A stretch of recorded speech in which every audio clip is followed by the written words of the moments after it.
পণ্ডিতের পণ্ডিত আর একটু হইলে তো ধরা খাই গেছিলাম গা। এত ওভার অ্যাক্টিং করার কি দরকার ছিল? তোমার যেটা বলছিল ওইটা প্রপার ভাবে না বলতে পারলে বললো না। না একটু বাড়ায় কইতে গিয়ে তো গেছিলাম গা ধরা খায়।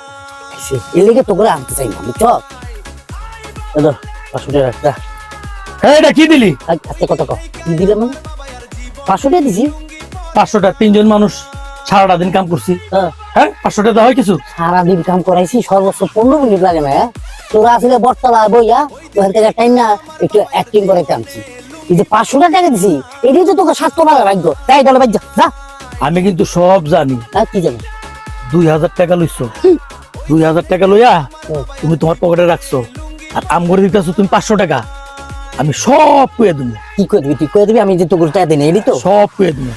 আসলে হয় কি, মানুষের উপকার করতে যায়, উপকারে যে বাঘা খায় সেটা তোর দিকে প্রমাণ পাইলাম আমরা। ঠিক আছে, কবি না আর তো পাবি না কাজ। ল যা যা, সোজাতে না বড় যা যা। আলার পুত বাদাইমা নাড়ার কোনো নাড়া জীবনে কোনো কাম খুঁজা পাস নাই। আমি আজকে তোর কাম দিলাম, চাইছিলাম কত টাকা ইনকাম করু। খালি তো খাবি না, খাইয়া তো কই যাব। আজকে কাম পাইছো, আগামী 1 সপ্তাহ ভিতরে তোর কপালে কাম দুম তো না। আলার